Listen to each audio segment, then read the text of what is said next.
Perfect. Welcome everyone, and thank you so much for being patient with the 15-minute delay. As you know, we have some very distinguished guests with us today who also have very busy jobs and the duties of business called today, but we're thrilled to have with us today Council Chair Amy Fowler from the Salt Lake City Council and Councilmember Uipi from Millcreek City. My name is Yándary Chatwin, and I am the chair of Real Women Run, and I want to welcome all of you to our 5th webinar of 2021. Today's session is called Running and Winning from the Margins, and the focus of today's conversation is to address the unique challenges that women face when they are not just women candidates, but also candidates of color, members of the LGBTQ+ community, or candidates from other historically marginalized groups. We feel this is a very important and timely conversation to have, and we're very thrilled to have these two guests with us today. I want to also excuse Councilmember Rosalba Dominguez, who had an emergency and is unable to join us today. We will miss her perspective, but hope she can join us in the future. And I just want to, on behalf of the YWCA Utah and the Real Women Run Committee, thank all of you for joining us. Feel free to drop comments in the chats, let us know where you're joining from today. It's really great to see how broadly we're being able to reach people in the state with these online webinars. So let us know where you're from. If you have any questions throughout the presentation today, drop them in here and we'll have some time for Q&A at the end. For those who are joining us for the first time, Real Women Run is a collaborative, nonpartisan initiative of the YWCA Utah and is led by a dynamic organizing committee. These committed volunteers have taken on the challenges presented by the pandemic and have used them as an opportunity to reimagine our programming. So this is the first year that we've done online webinars, and we're thrilled to include them even when we're able to meet in person again. We've seen the reach that we've had across the state and feel it's so important to make sure that we're reaching as broadly as we can, and I'm really grateful for technology to help us do that. A special thank you to this year's Real Women Run sponsors, Rocky Mountain Power and the Salt Lake Board of Realtors. And just a quick housekeeping item before I turn the time over to our speakers, a reminder that we will have time for Q&A at the end, but feel free to drop questions in the chat as you get them, and we'll do our very best to work as many of them in as possible. So I'm going to turn the time over to our guests. I'll start over with Council Chair Fowler and then Councilmember Uipi, and just let you introduce yourselves to our guests today. Council Chair Fowler. Hi, everyone. Thank you so much. Sorry, my computer's being weird. Hold, please. I'm just going to leave that alone. Hi, I am Council Chair Amy Fowler. I'm a councilwoman with Salt Lake City, Utah. I represent the Sugar House Country Club area. And so I have a relatively socioeconomic diverse community. My district goes down to 5th East, where we have quite a large refugee population, and of course goes up to the mouth of Parley's. We have a much higher socioeconomic group up there, but so a wide range. I live right in Sugar House, and really enjoy doing what I get to do and enjoy my neighborhood and my district, and being able to represent them. And then my day job, I am a criminal defense attorney. I was a public defender for 5 years, and then for the last 2 years, I've owned my own law firm. So me and my law partner have our own firm, and we do primarily criminal defense. So that's a little bit about me. Awesome, thank you so much. Councilmember Uipi. I'm going to say good morning because here in Arizona, it's still morning, but I wanted to welcome everyone who is in attendance. I am truly honored to be asked to be part of this panel alongside my dear friend, Council Chair Amy Fowler. So a little bit about me, I'm a Pacific Islander. I am in Millcreek, grew up in Millcreek, and I have almost the exact opposite demographic that Council Chair Fowler has. So I have a more affluent, more senior, and a more Caucasian-based community. and probably the most affluent in Millcreek. I mentioned I grew up there. I also have 6 of our schools in my district alone, and our only high school, which is Skyline High School, and our 2 junior highs, or actually 3 junior highs, Evergreen Junior High, Wasatch Junior High, and Churchill. One of the issues, at least that got me into running, I went and got my master's because I thought being a city manager was really what I wanted to be when I grew up. And when we became a city, I just thought, I think I know what to do. I'm not quite sure I know what to do, but I'm sure going to give it a try. I thought the biggest hurdle would be, one, that I am a minority female. There are three Pacific Islander families in my base of 12,000. And one household that are my parents. So I don't know if that necessarily counts. But, and then also because I was a single mom. So I guess I went into this a lot more scared about the unknown than really what it was. And honestly, it was probably more in my head. And I think that's something that, women, we can speak to, is that we create almost even our own internal barriers. So I ran for re-election. I was given a 1-year term. So 6 months after our election, I had to run again. And so I am also up for re-election this year. Very different times, obviously, since a pandemic, and not sure how to navigate that, but I'm definitely going to reach out to colleagues that have had to do it in 2020. Day job, I actually help my dad in his legal practice as I specifically focus on divorces and adoptions and immigration issues. I also spend time assisting, I don't necessarily know what to call him. He's a chiropractor, but he's more of an energy clinician, if you say so. And then I have I mentioned I'm a single mom. I've got one son who is 17 years old, and he has been living in California with my brother for the last 2.5 years. It's been a little rough, but in our village, it takes a village to raise children, and he needed probably the male role model that my brother has been able to provide. So that is my history. Thank you so much. It's so nice for us to get a little bit more about who you are. I think it'll help frame the other things we're going to talk about today. So thank you for sharing your stories. I know Councilmember Uipi talked about this a little bit, but I just wanted to start at the very beginning. Tell us about the first time you ran for office, and I'll leave the questions open. Both of you feel free to pipe in at any point, so whoever wants to go first. Tell us about the first time you ran for office, and how did you know it was the right time to run? I'll pop in real quick. So the first time I ran for office was 7 or 8 years ago, maybe around there. The director of Equality Utah, Brandy, it was before Troy's time at Equality Utah. She called me, we were good friends, and she called me and she said, "Hey, you need to run for the House of Representatives. Lynn Hemingway's seat is up." And I was like, what? And she said, "No, needs to happen."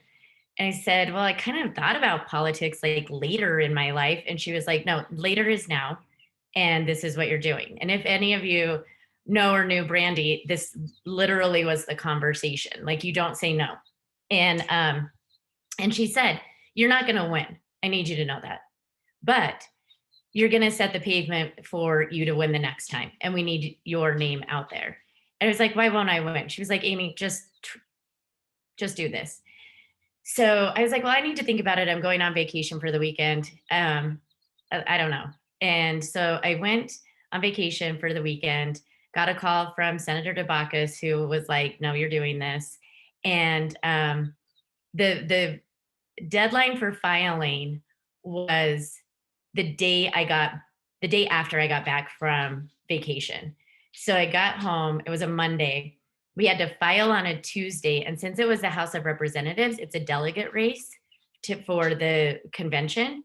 And we had the neighborhood caucus meetings that Tuesday night. So I filed, went home, changed, showed up at the school where all the neighborhood caucuses were meeting, the precincts, and the candidates were giving their speeches.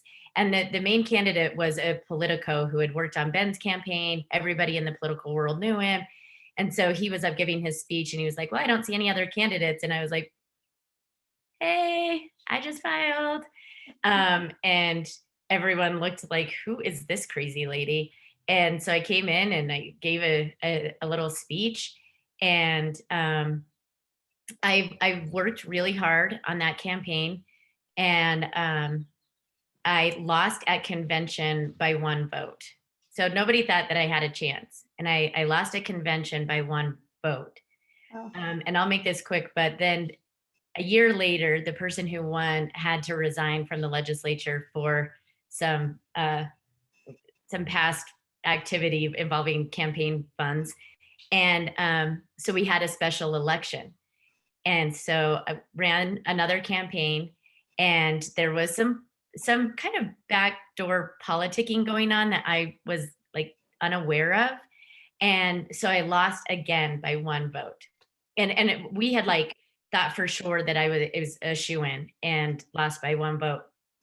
And as I was leaving the county building, I almost flipped a table because I was so angry at like politics in general. And I thought, I'm never, ever, ever doing this again. It's hard. It hurts. You have to be vulnerable and people beat you up. And then for what, right? Like I was just so over it. And then 2 years later, somebody came to me and said, you need to run for city council. And it was right after Trump was elected. And I'm not a Trump fan. I will just put it out there. I apologize if I offend anyone. And I was looking at the potential state of our country. And I thought to myself, I'd never thought I'd do politics again, but how can I sit here and complain and not try to do something to make my community a little bit better, at least. Mm-hmm. So after 3 or 4 hours of my friends and I all sitting there talking, I said, now is the right time and this is the right position. And I ran for city council, and here I am, and have another election this year. So as much as I said I'd never do it again, I'm here. You're doing it again. Thank you for sharing your story. That's amazing. A lot of people were coming in and hearing about you now. You're the chair of the Salt Lake City Council. It's incredible. But the journey you took to get there is so important to know about as well. So thank you. Councilmember Uipi. So the first year I ran against 8 other individuals. So for 5 seats in the new city, we had 42 candidates from mayor or city council seats. We had 42. And it was actually during the 2016 election. So it was very politically charged already. And, really, I was scared. I was so scared. Like, do I have it to run? But I have to attribute some of that to my dad. So he was, for those of you who may know, Patrice Arendt and now Doug Owens, my dad held that seat back in the late 80s and 90s. And back then, I mentioned 3 Pacific Islander families. Like it was, the demographics was pretty much the same. And I'm not gonna lie, my dad looked like Saddam Hussein. And so he had this big mustache. And I mean, I remember the fear of knocking on doors in high school for him then. But I remember him doing it. And so I just thought, you know what, if I lose, I'm gonna be a better person. I'm gonna figure it out.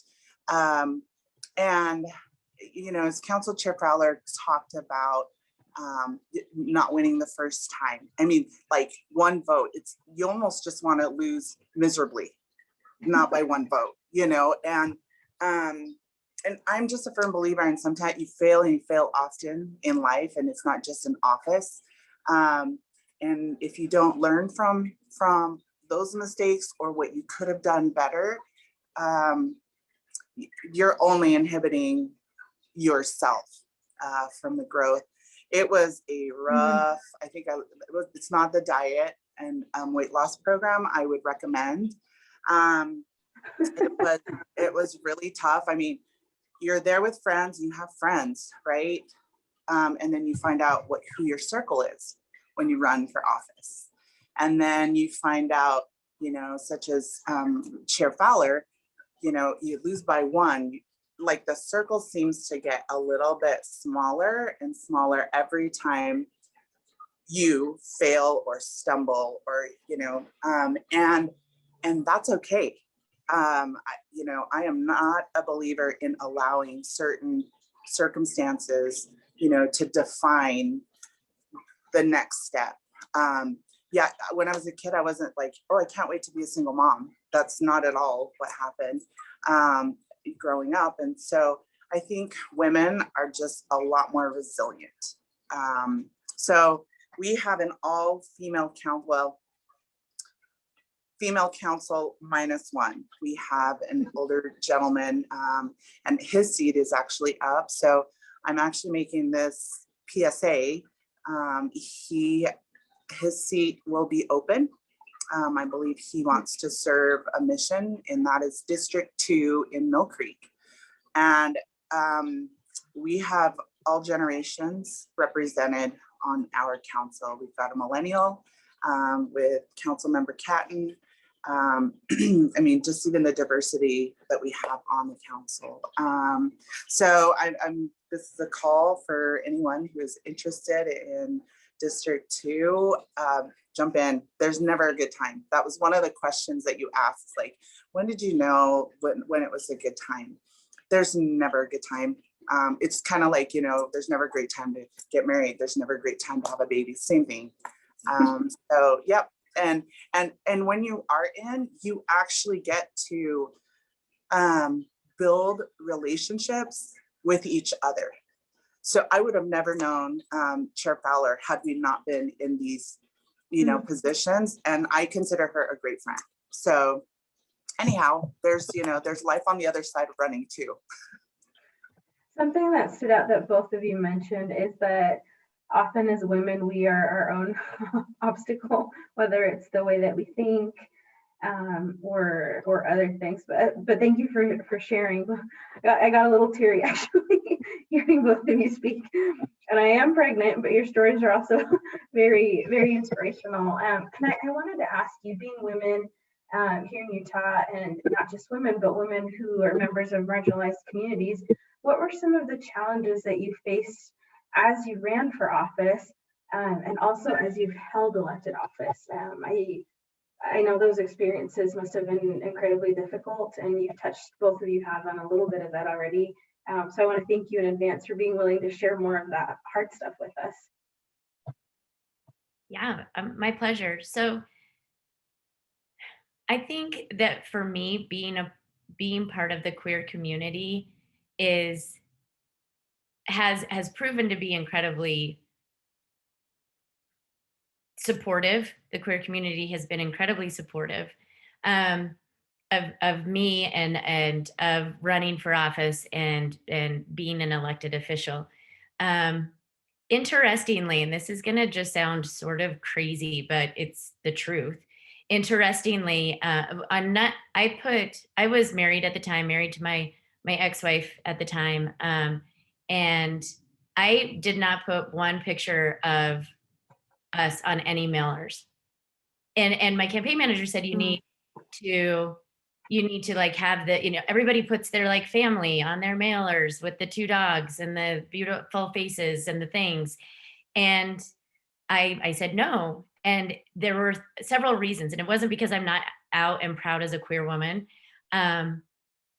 It was, I didn't want to drag my wife through things. Like, she was supportive enough as going around and dropping things off for me, and at At like the drop of a dime, I'd be like, I need 8 tables taken to the park right now. And she's like, okay, there's what I'm doing, right? And that like it was my decision to run, and she supported that, but I wanted to be um, aware of our privacy as a family, and so in some ways, like I, for people that um, maybe are more conservative in my district, they didn't have to know that I was queer. And that's something that is an interesting dynamic, right? I don't I don't know if people know when they see me. I don't know if they judge or like, oh, I wonder if she likes girls or whatever, right? Like I don't know, but there's that part of me, not that I have to hide because I don't, but that like I can sort of choose to be more public about it. So and it's interesting for me to say that. It's kind of the first time I've like been really like open and honest about that. And so I think though that challenge is sort of takes on a different life of its own, right? And the other thing, I didn't want people to just think that I was running because of queer issues. There's so many other issues that I care about, right? And so there was a lot of thought about how I wanted my campaign to go. Again, not that like everybody knows, everybody knew Pidge, everybody knew she was there when I was, at all of my speeches, holding hands, doing that. It was just, I sort of was able to not, I put my face on it because it's me running, not my family running. Um, so there's that part. I think the challenges I have seen both running and the thing I can't get away from is that I'm a woman, right? I mean, that's pretty obvious, I think.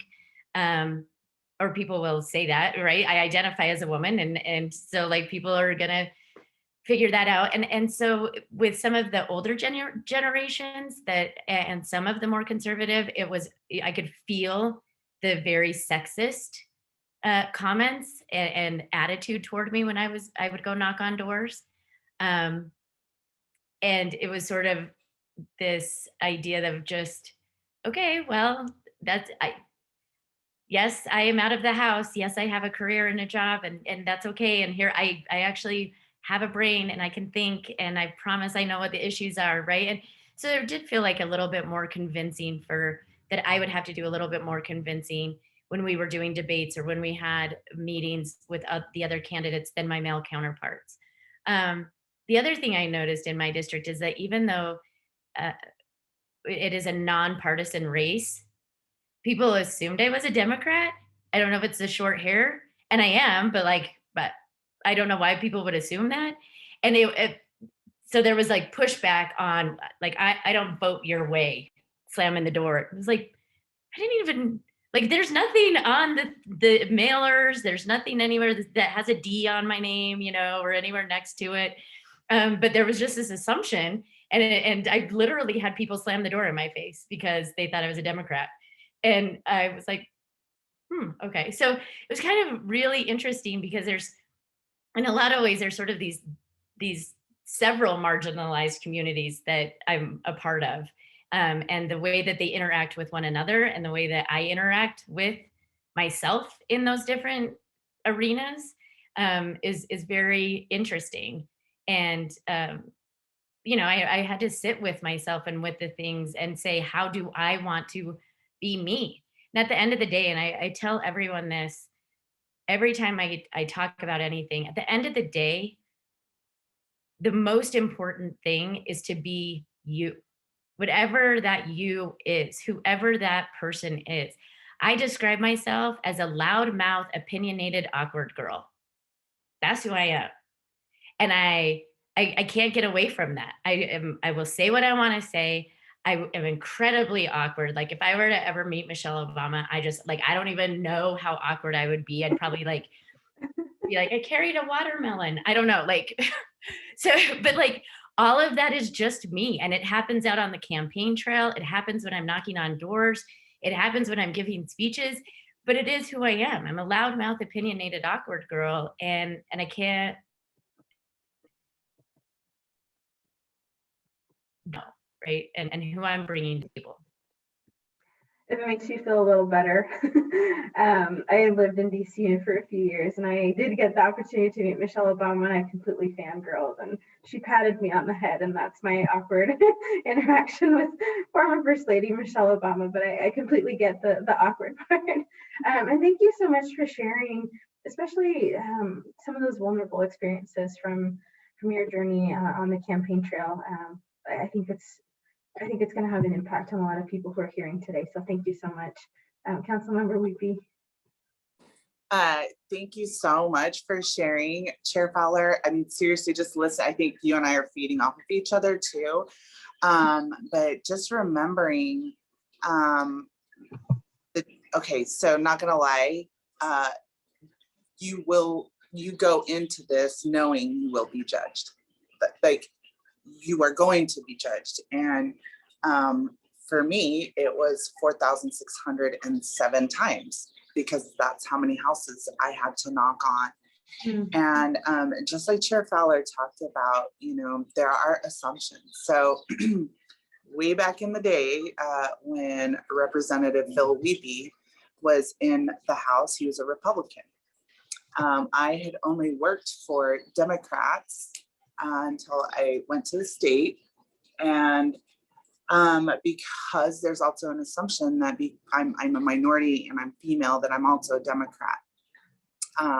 So navigating even some of those conversations just to try to connect, because we actually have more in common than we have that divides us. And so when the narrative starts to go down, well, are you a Republican? I mean, I was running in 2016, and so was Trump. And so you already knew what kind of judgment or questions that you were going to receive based on whose lawn signs were in their yards. So you already know, and when you've done this so many times and you've been judged, and people are actually kinder than we make them out to be. You will get a door slammed. You will get, a grumpy old gentleman that's just sitting on his porch, and as soon as you start walking up, will say, like, not today, I'm not buying. There are signs that say no soliciting, and so there's this fear of, but it doesn't apply to campaigns. So you also know that not only are you knocking on someone's door that says no soliciting, you also have to convince them that you aren't soliciting, but you kind of are. And I will tell you, I would never have guessed that I would be the woman I was after going into this at all. Win, lose, or draw, it would have, I was a stronger person. I became a lot more, I guess, resilient to the judgment, because this is re-election. I am back up for that judgment again, right? And lots have happened since in my term. And so for me, it's a chance to tell my story, right? I think, we've heard the statistics that women wait till they are 100% qualified for a job before they apply. And men, they can see that they're qualified by 40% of that job description and they'll apply. So there's one thing I have to, the things that I've preached in campaigns is, number one, you're still the candidate. You have people that help you. You have people that support you. And like Chair Fowler said, I actually didn't put my son on any of my flyers because I felt like I would be judged being a single mom. I felt like I already had a whammy going into it, being minority, and being a minority of a minority group. So there are no Polynesians, outside of the few that I mentioned. And so creating so many barriers or challenges internally is really hard as a candidate to sift through. And if there's anything that I would just encourage is that, don't let things or circumstances or, that one thing in your head stop you from, or let it define the trajectory of what you want to do. I mean, see it through. If you fail, that you've learned so much about yourself. I was actually fortunate because I had managed and was part of the creation of the Millcreek Community Center. So I got to service like up to 200 seniors in the community. So I knew a lot of the doors once I was knocking, who the seniors were. I think for me, the challenge was not, I don't know how to politically say this, but I'm just going to say it. Like, I'm not of the dominant faith. I grew up in the dominant faith. And so knocking on doors in my old ward boundaries where my parents lived, familiar faces, but a lot of the questions and you know, I didn't feel too judged, but it was well, okay, so are you in the ward boundaries? Or I will tell you, like, as a candidate, I figured out where my ward boundaries are, and I said, no, I'm in the 16th ward boundaries, which I have no idea what the boundaries are. But if that was a point of conversation, you know, for me, you have to figure those things out, right? Not once did I say I was active, or not once did I insinuate that I was someone I'm not, which is what Chair Fowler talked about. In fact, men were actually the most kind in my campaign. So I had raised about $25,000 for my city council campaign, which was the highest of the council next to the mayor. And I had 8 strong opponents. I was running against a former House rep. I was running against a colleague. So there are so many things that you can put together, I guess, in this, like, okay, this is what I need to run. There's no real formula in this. Is, you know, just go into it being authentic, and just know that people will support you, and people will come out of nowhere to support you. I was super grateful that I had that. So yeah, thank you for letting me share.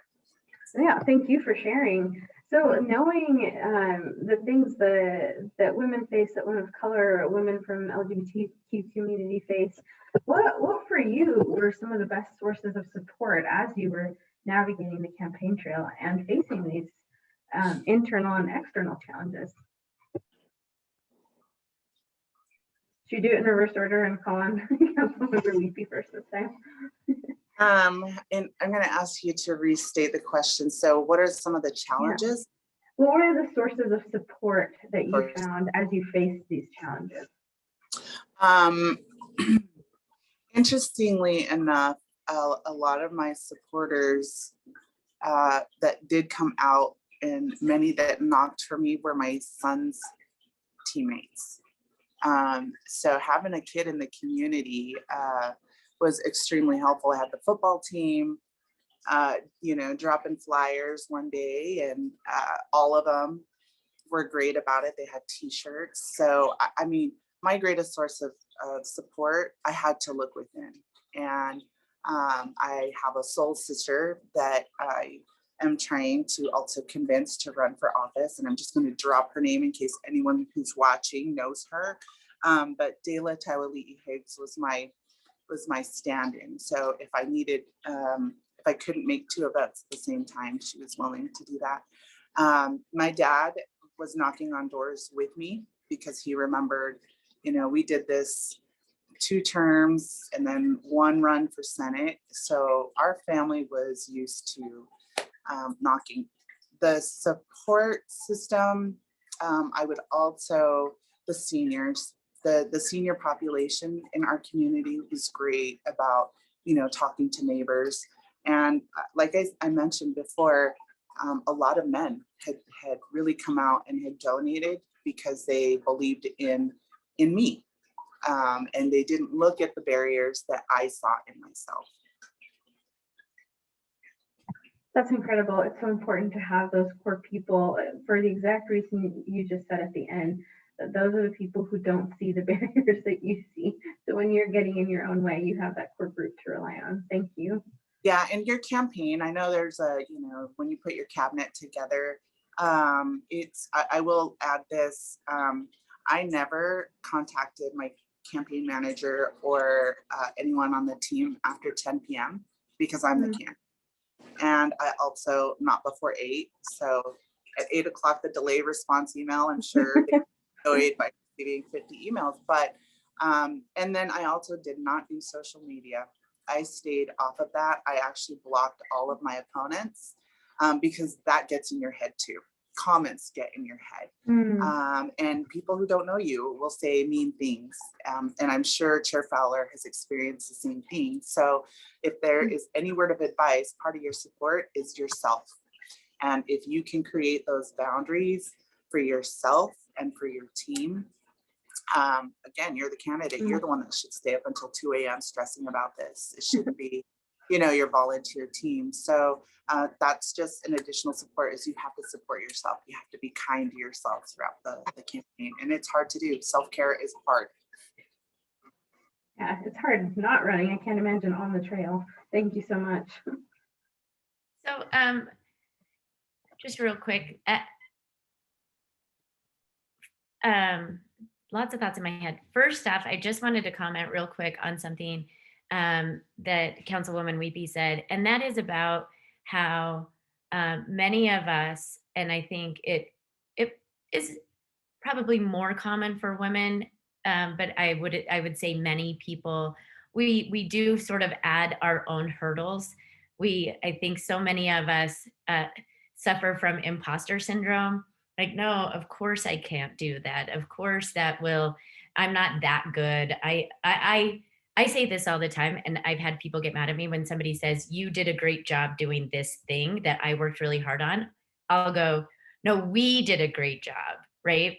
It was a team effort. And usually it is, and that's fine. But like we don't give ourselves enough credit. And so we end up, like Councilmember Uipi said, we end up putting some of those hurdles in front of ourselves. And we really kind of have to break that down for ourselves. So that I just wanted to comment on that because, and I think it does go to your question about your support system and having those people that are there saying, Amy, why are you putting this hurdle in front of yourself? Like, here, let me take this away from you if you can't do it, right? And you need those people, whether it be your bestie or your partner or your mom or your dad or your sister or your cousin or whoever those people are. You need them to, I cry like at the drop of a hat. And so I cry a lot during a campaign. But it's always like, mom, right? And I'm on the phone crying about like anything. And a lot of it is just exhaustion. I mean, I have a full-time job. This year I'm the chair of the council and running the campaign. And my 16-year-old niece lives with me. So, and we just got a puppy, right? So hey, there's not enough. Let's add some more to it. So you're going to get just exhausted. And you need those people that can understand what you need when you're in that place. Like, I may not need you to tell me that everything's going to be fine and I'm doing a great job and, whatever happens is going to happen. I may need to just like say a bunch of cuss words, yell a lot, and have you be like, cool, you good? Did you get it out? And then there will be those times that I need somebody to be like, no, you're wonderful. Yeah. I always, real quick, I tell this story all the time. I come from divorced parents, but they're both been in my life forever.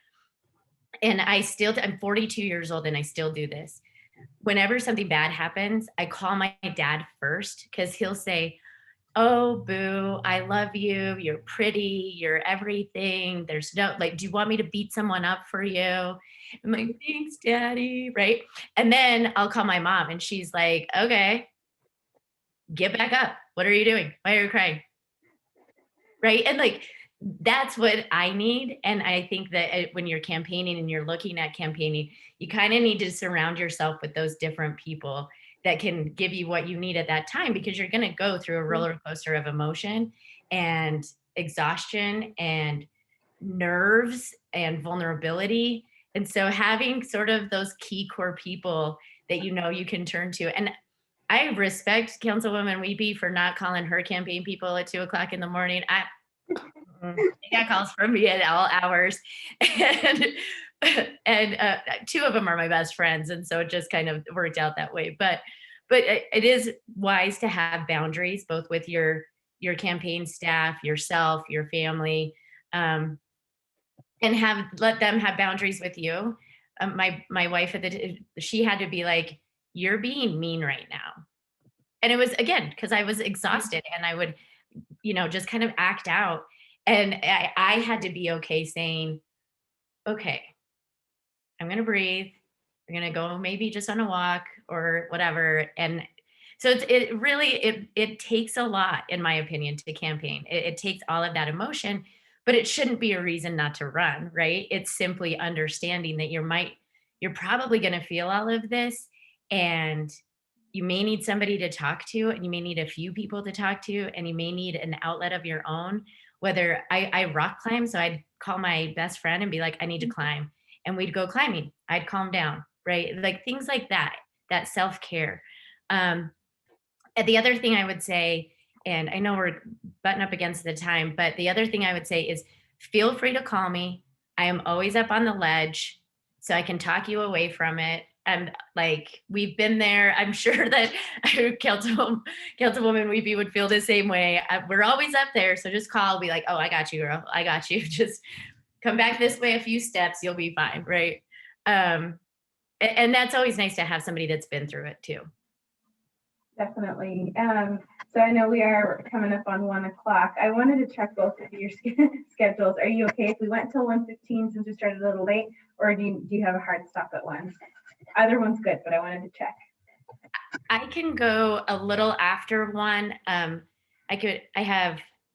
can go like maybe another 5-ish or so minutes. Okay, let's do 1:05. So this will be the last question for me, and then we do have one question in the chat, so we'll move quickly. But how have recent social movements like Black Lives Matter, Me Too, how have those things affected our politics and the ability of non-traditional candidates to run for office and win? I'd just love to get your take on that for both of you.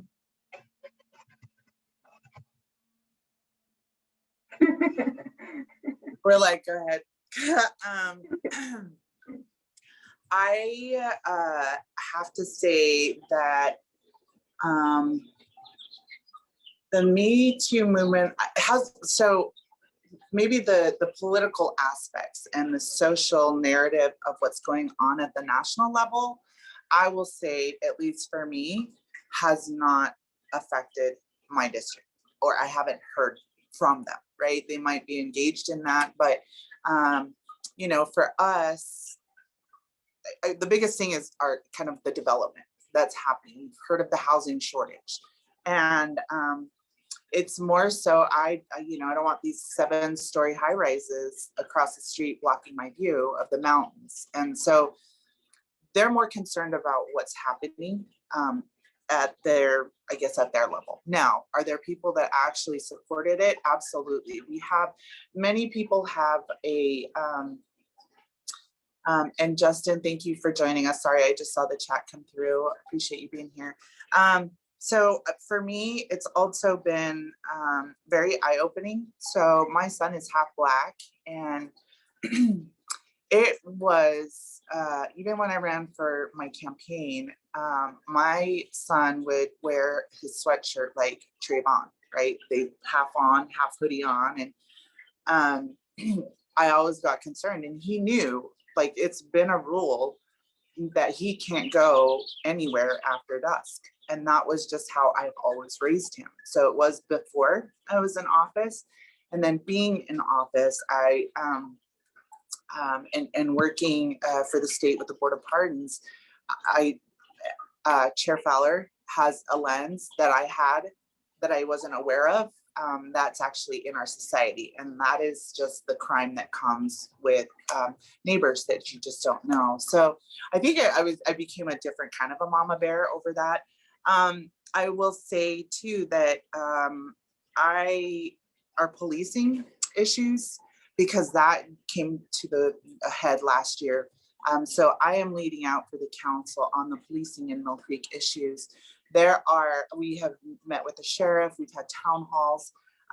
We actually had BLM representatives at our first town hall, but I think for us, it's communicating and being able to communicate in a way that people can hear and that feel heard. And that's important to me, especially being of, I may not represent a refugee community, which is in our west. I don't think people know that Millcreek goes all the way down to 800 West. But we have a large refugee population. So for us, it is making sure that we are, one, culturally aware as officers and what kind of training we do.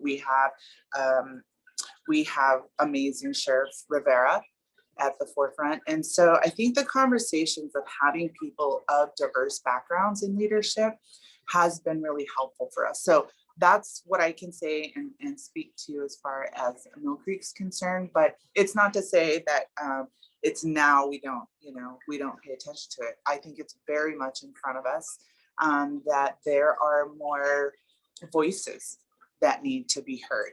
And if we look at it as voices and not necessarily of color or of gender or of religion, then that conversation can happen at the table. I hope that made sense, but there are so many voices that aren't being heard. And I think those issues actually brought to the forefront the focus that we as leaders in our community need to give those voices. Thank you so much, Chair Fowler. Thank you. I'll be really quick. I think what the different from climate change to BLM, Black Lives Matter, to the Me Too movement, these different political arenas where people are finding their voice and being active is amazing. And I think what it has done is really get empowered groups.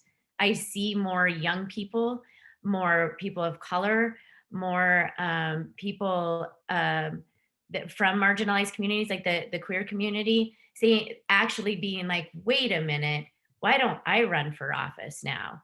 And I don't think that you saw that 5 years ago even, right? And you're really seeing a lot more of this activism. We have more people coming to our city council meetings, engaging with us because of their anger, mostly. And they have every right to be. They have every right to call out their government and say, why aren't you doing these things? And it's, believe me, as an elected official who gets beat up all the time, and people don't know my background and want to judge me on me being this person, but not have any idea of who I am, that's hard. But I always say we are the closest and most accessible form of government. We're, as city council women, like, you need a pothole fixed, you come talk to us. You need the police department reformed, that's what we're in charge of. And so you get to be here and you get to be angry and you get to be a part of this. And I don't think that we've had that space the way we have it now. And I think that empowerment gives people this, I guess this is redundant, but it gives the empowerment for people to say, I can do that too. I can be an elected official, or I can do something else that helps create change, whether it's an activist, whether it's a lobbyist, whether it is becoming a city planner or manager or whatever that is. There's more activation from a wide array of our community members that we just haven't seen before. And again, as much as I get beat up, it's worth it. It's worth it to see those voices and to see people come out and say, wait a minute, my turn, right? And then I'm gonna answer this question really quick. How do you raise money to help you? Because it's a really wonderful question and it's hard. I hate it. It's the worst. You call people and you say, hi, I'm running for office. Will you please donate to my campaign? And I cold call people. I have a list. I reward myself with a glass of wine after I make so much money or call so many people because I'm like, oh, this is so hard. I get a reward afterwards. But it really is calling people that have voted, people that if you're able to have somebody that has been involved in running campaigns prior. They can get information to who has donated to different campaigns. It's all public. You have to make public who donates to your campaigns. And so if you see somebody that's donated to my campaign or Bev's campaign, then and you might be like, okay, they might be friendly to women to donate. And so that's a person you'd want to call. And you can get that information. You kind of start there and you sell yourself and get money. That really is how you raise money. And I apologize. I have a couple more minutes, but You were just fine. Thank you so much for including that question. I was about to say that we might not get to it, so thank you for including it. Councilmember Uipi, did you have anything to add on the fundraising question before we wrap up? Yes, absolutely. So it's difficult to know what to tell volunteers to do, but as a candidate, your job is to raise money. Worst part of anything. Of running, it's worse than even knocking on doors and knowing that you're going to be judged. It's just, I don't know what it is. It just eats at me. Like, oh my gosh, I'm asking for, $10, is that, but here's what I will tell you I learned is a different strategy. So for me, 200 lawn signs, two-sided, was $750. So what I would do is literally put that number out so that people knew I wasn't just raising money. Flyers cost, X amount of dollars.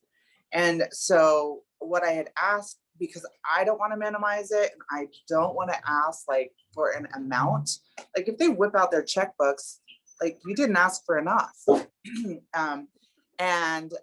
So minimum, I felt I was worth $100, per donation. Of course, we take anything, but when people would ask, throughout the campaign, I started to say, 500, and I got that once.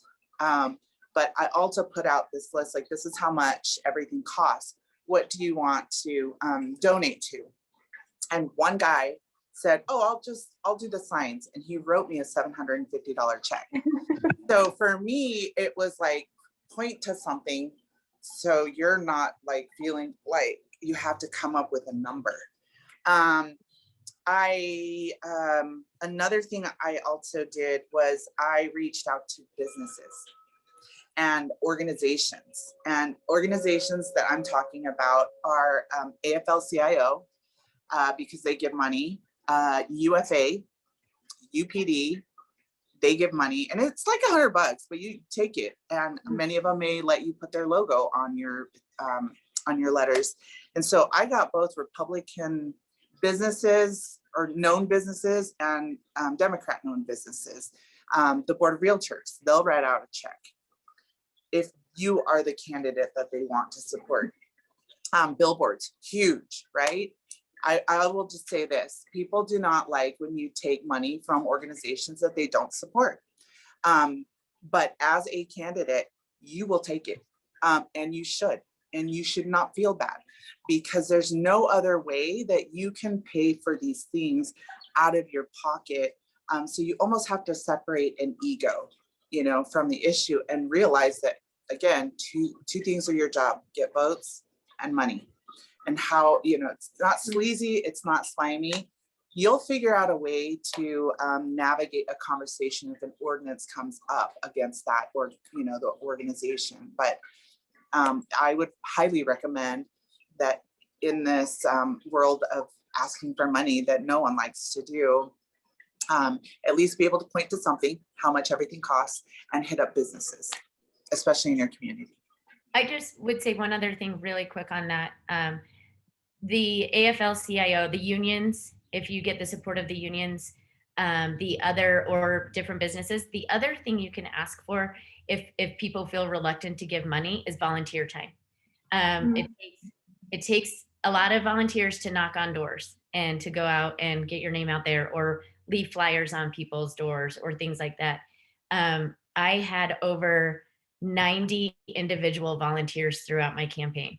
And that's huge, right? And it is so incredibly helpful when you're knocking on, I think we knocked on like 10,000 doors. So, you can ask for volunteers as well. And that it is amazing and helpful. And you may have seen me shaking my head. I am 100% with Councilmember Uipi. Take the money. And you can tell people this isn't buying me. It's not buying a vote. Everybody knows that. Like, if you come to me and I don't like the idea, and my community doesn't support it. But yeah, I'm with Councilmember Uipi on this one. I just wanted, when I'm late for court. But the judges there's other people in line. So I just wanted to leave with just a couple of things. I really encourage anyone who's thinking about running for office, do it. Just do it. Like Nike this, just do it.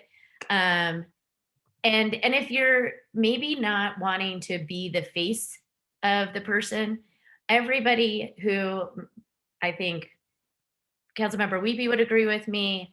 I think Rebecca would agree with me. Anyone who is the face, who is the elected, got here by having one heck of a team behind us. And so if maybe you're like, politics is where I want to be, but I don't know that I want to be the elected official. We need good campaign managers, good field directors, good people that are willing to help us figure out what a good policy discussion would be about. We can't do everything by ourselves. We need a team. And so maybe being the elected isn't what you want to do, but maybe being involved is what you want to do. Don't forget there's other avenues there as well. But if anybody wants to talk more with me, I really do apologize that I was late and that I have to run. But I appreciate and I'm honored to be here. And please feel free to reach out at any time. I am putting my phone number in the chat. And I mean it. I will answer phone calls. I'll answer texts. So please reach out at any time if you want to talk more about this stuff. Yándary, thank you so much for having me. I apologize. I got to jump off. No, thank you for your time. I love you, Amy. Love you. Thank you to both of you. I'll close out with just a couple of Real Women Run things. But Council Chair Fowler, you're free to, there we go, she left. So I want to also thank not just our panelists, but also our participants. We are grateful for you taking some time.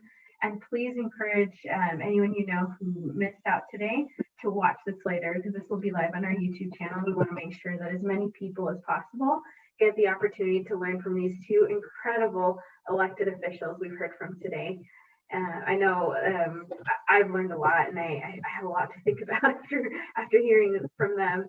Our next webinar will be on June 12th, and that one's going to focus on small group consulting for those who are running for office. So if you've already decided that you want to jump in, but there's a part of the campaign that you can't quite figure out, whether it's fundraising or how to create a field plan, we are lining up some expert consultants who are willing to chat with you on June 12th about the specific issues that your campaign is facing. You can go to our website, YWCAutah.org/realwomenrun for more information. And we hope to see you there. Thank you again, everyone, for joining us today. Bye. Thank you. And I just wanted to give a quick shout out to Representative Chavez Hawk. I saw a comment, and so it's always so great to know that women are supporting women, even when they're out of office, but quite engaged. So I can't see you, Rebecca, but thank you so much for your comments and for being here. And I will get you my cell phone number, Yándary, if you wanted to get it out to anyone or anyone who's interested. I'm just as open as Amy. Thank you so much. I'm so grateful for that. Thank you. All right. Thank you. Bye. Bye.